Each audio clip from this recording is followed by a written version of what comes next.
The topic of HMOs has received quite a mixed response. HMOs. These houses are ruining our town. Always attract the wrong kind of people. And that's horrible. That's just a common story that we're hearing Never every seen day. a good one in my life.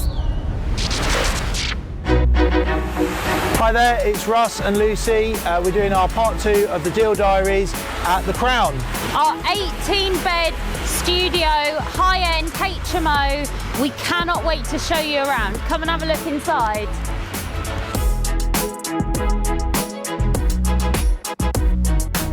How are we feeling? Relieved. Yeah, relieved. Very, very proud. The feedback we've got off this building now that people have seen it in the flesh and we're starting to release some of the professional marketing photos has been so positive, considering along the way we've had an awful lot of negative feedback locally. Oh, you're not turning that into a HMO, it's not going to be one of them HMOs, is it? And people are just seeing you were saying you were in the hairdresser yesterday. Yeah, and the guy said, somebody was in here the other day saying how nice it is to see the Crown being cleaned up and, finished and looking smart and whatever. And think, that's us. So. Instead of getting all the negative feedback online when we're putting photos on, people are actually saying, it's really nice to see that they've taken that old abandoned building and kind of brought it back to life. We're town centre location and it needed it really. Our town centre, like many town centres, has been dead commercially for so long. That's why this didn't work as a pub. Otherwise it would still be thriving as a pub. But I think that's really important for us, is for the team to look at the bigger picture.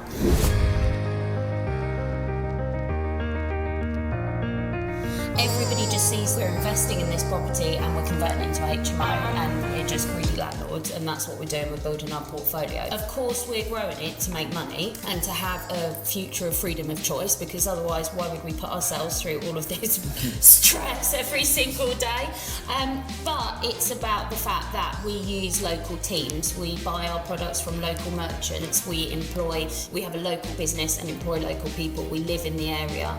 We're putting money back into the local economy and bringing working professions back into the town centre who are going to use that paddle court, who are going to go to that restaurant, who are going to keep all of the bars and stuff going in the town centre that's been a bit of a ghost town really up until now, hasn't it? Yeah.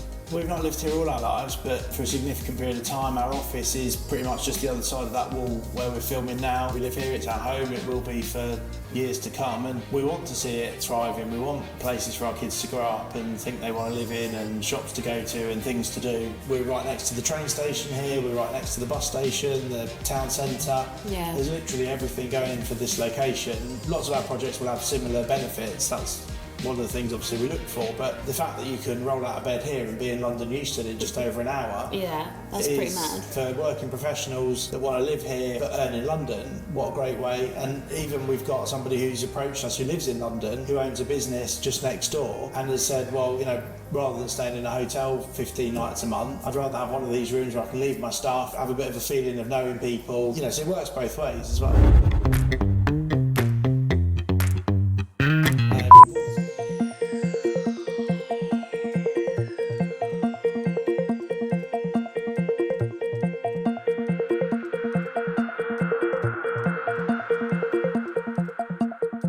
I've lived in the area longer than Russ has. I'm proud of the town. We sponsor the local football team, we sponsor the local boxing gym. All of our team, we're big on supporting other local businesses as well. Wherever, we end up in sort of 10, 20 years' time, Nuneaton will always have such a special place in my heart, because it allowed us to do this, didn't it, really? Well, if we were to rewind even just a year, we are sitting in the smashed up men's toilets of the pub right now. That's what this bit was, the toilets, the toilet block, urinals. The urinals, the disabled toilet was over there. The bar was sort of just behind where the cameras are. That was completely smashed to pieces. We paid for security screens on all of the windows before we'd even owned the property. And I think that's what made the owner realise that we were serious about doing something with this. was we were driving past from the office every day on the school run, and there'd be days where we would see bricks, chairs come flying out the window. Nearly hitting someone one day as well, which is just horrific. It was just being vandalised. All the copper had been taken out, all the wiring had been taken out. It was unsafe. I mean, on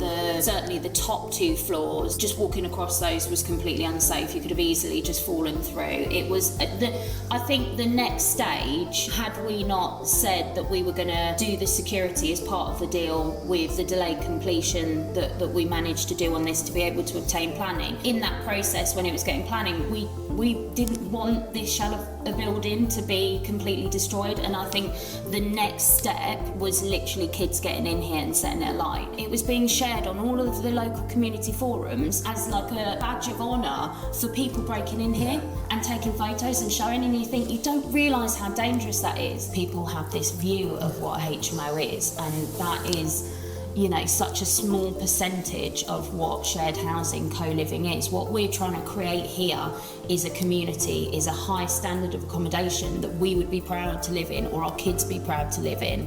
This isn't, you know, cram as many people in as possible. This is very much, you know, for professionals that are either local or are moving to the area for a job, but obviously they don't see that. They say, you know, as soon as our planning applications go in on any of our projects, it goes live on the local newspapers, Coventry Live and whatever online, and the backlash we get on it and the trolling we get on it is horrific, and that's hard, and a lot of the time I just won't look at it. You find that harder, and you love to just stir that pot. But you know, that comes with its own set of challenges. I wonder whether we would have got the backlash of the locals if it was going to be flats over it being a HMO. But I think hopefully by showing them what we've done and how it's going to be, and having the open day, we got the mayor to come and open it for us, we got the leader of the council to come and open it for us. That makes a big difference, because then marketing wise we can tag them in pictures. You know, they've got a lot of local people following them. Right, okay, well, if they think it's okay, is it okay? That's it. And it's that kind of, you know, when people say, oh, we don't need more flats, we don't need more HMOs.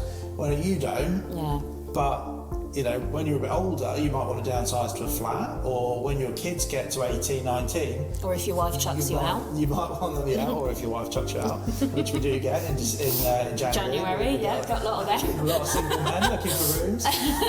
But it's that kind of like, that's the bit that annoys me, it's that ignorance where we don't need HMOs. Well, we don't need one-bed flats, but we appreciate that people in our family and our friends who live on their own do want one-bed flats. For that time of their life, that's the solution for someone. We just see ourselves as providing this bit of the solution for those people at that time. You know, we don't want everything to be a HMO, but it has its place, and I think that's where the more sort of forward-thinking, you know, politicians, community leaders can agree with us that, we don't want everything to be HMOs, but we do need them. We've got to be careful that we don't oversaturate ourselves with HMOs. We are lucky because we do everything turnkey. You know, everything that we buy goes through our build team. Furnish My Property for the furnishing, and then is rented through Rent-A-Room or Homely, our letting agencies. And so we can see where the demand is coming from, where people want rooms, at what price point, how quickly people move. We're very aware that, like Russ said, we don't want to turn everything into a HMO, because then we become our own worst enemy. Although we've got this one here in Nuneaton, we kind of circulate within Warwickshire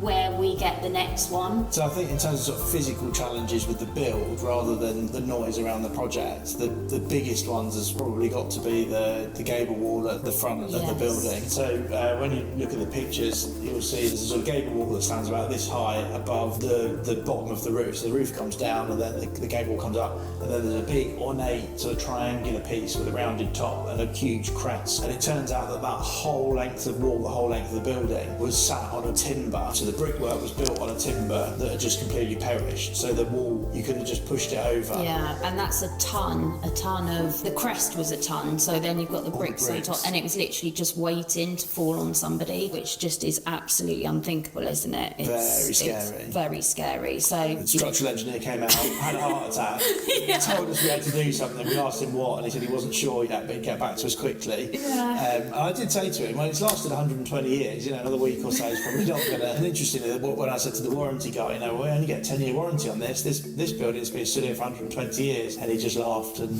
said, well, that's modern construction. But yeah, so luckily we just came up with a solution, didn't we? Took the wall down, they took the crest down, and because part of our contract with the contractors here, they had to return the front of the building exactly as it was to us. So that meant that we could then, when they took the crest down, because it's such an important part of the building, the front of the building is absolutely beautiful. The whole of Nuneaton was behind this crest. It obviously means so much to them. They could then get someone in who took like a digital scan of the crest and then rebuilt it. And instead of saying Crown Hotel, we could have Crown House, which this building now is, and put it back up there. And like the response we got from it being back up there was absolutely crazy. And we've actually had locals come in and pinch a little bit of the old crest because it means so much to them. And we've had it placed in concrete in the garden now, so we could still keep it, which is amazing. But I think also another one for me would be the measured survey. Yes, that's definitely something we'd learn and take into every next project that we do. Yeah. In the time that we were doing this, our architect had a firm with people working for him and had worked on this project. He decided to wind that down and just be freelance, him on his own, work with a select few clients. We're really lucky to still work with him. He's absolutely amazing. But a lot of people had worked on this project before anybody had even touched it. So there was different drawings, and also from any project, when you start, drawing something on paper is very different to when you get on site and you rip everything out and you go, well, that's not practical because the joists go that way, the drainage is that way, how are we going to do that? That's a solid wall, what are we going to do there? How are we going to get that ventilation out? Joists dropping down that we hadn't factored in, so we're then having to work and line walls up with what's actually there. Which then changes the studio sizes and all that kind of stuff. So I think now what we do when we get planning approved on any property is we get another proper measured survey done, and there is the final plans, and we have one Google Drive with the architect that we then share with the contract administrator, the contractor that wins the tendering of the project, Louisa at Furnish My Property, us, everyone has that, and nobody can, because we were walking around here sort of halfway through and with the contractors, and we're like, those aren't the drawings, those are the wrong drawings, and yet they've been working off them every day on site, and you're like, oh my god. The main contractor's got one set of drawings, the subcontractor's doing the electric package, so he's got another, and you go, this is why. When people are saying, well, it's wrong, but the other person saying it's right. Because then when it is wrong and you need it changing, adhering to the drawings, you've then got that, well, is that variation in what we tendered for? So who's paying for that? What's happening? And then you have to go back to the contract administrator, and they have to sit in the middle, and they have to go between the contractor and you.